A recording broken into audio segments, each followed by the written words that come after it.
Welcome back to R N kitchen. আজ বানাবো লাউ চিংড়ি।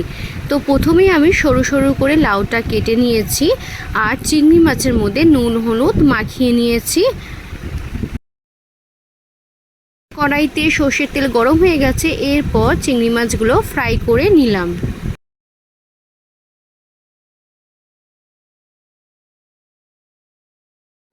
চিংড়ি মাছ ভাজা হয়ে গেছে, এরপর তুলে নিলাম। ওই কড়াইতেই সর্ষের তেল গরম করে জিরে, দুটো শুকনো লঙ্কা, দুটো তেজপাতা ফোড়ন দিলাম।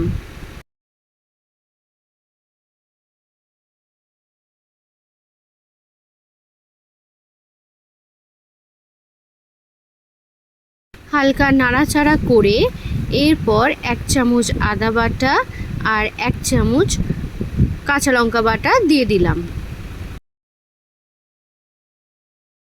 হালকা নাড়াচাড়া করছি, প্রচণ্ড ছিটকাচ্ছে, তাই জন্য সামান্য জল দিয়ে দিলাম আর গ্যাসের ফ্লেমটাও লো করে নিলাম। তো এরপর এর মধ্যে আমি হলুদ গুঁড়ো আর সামান্য জিরে গুঁড়ো দিয়ে দিলাম। সামান্য বলতে তাও 1 চামচ মতোই জিরে গুঁড়ো দিলাম, দিয়ে কষিয়ে নিলাম। এরপর কেটে রাখা লাউগুলো দিয়ে মশলার সাথে ভালো করে কষিয়ে নেব।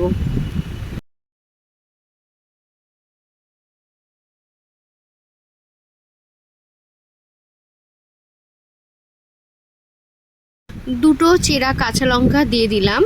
আমি নুন আর চিনি স্বাদ অনুযায়ী দিয়ে দিয়েছিলাম, বাট তখন আমি ভিডিওটা অন করতে ভুলে গেছিলাম, তাই জন্য সেটা আমি ভিডিওতে দেখাতে পারলাম না। এরপর আমি চাপা দিয়ে দিলাম।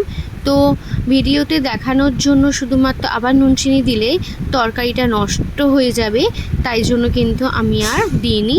আমার এই ভুলটা আপনাদের কাছে আমি বলে দিলাম। তো এরপর আমি ভেজে রাখা চিংড়ি মাছটাও দিয়ে দিলাম।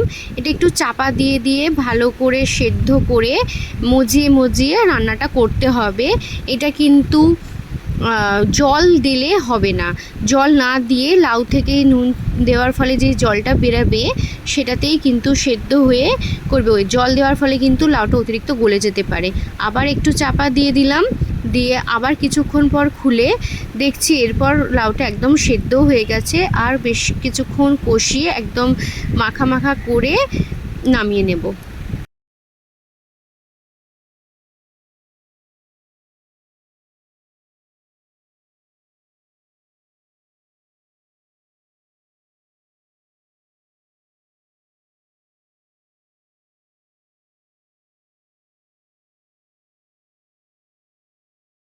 লাউ চিংড়ি একদম গা মাখা মাখা হয়ে গেছে, জল শুকিয়ে গেছে।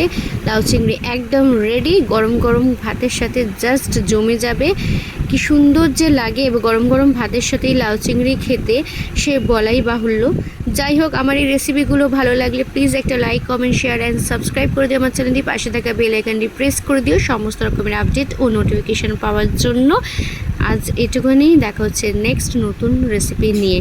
তো tata, bye bye, see you soon.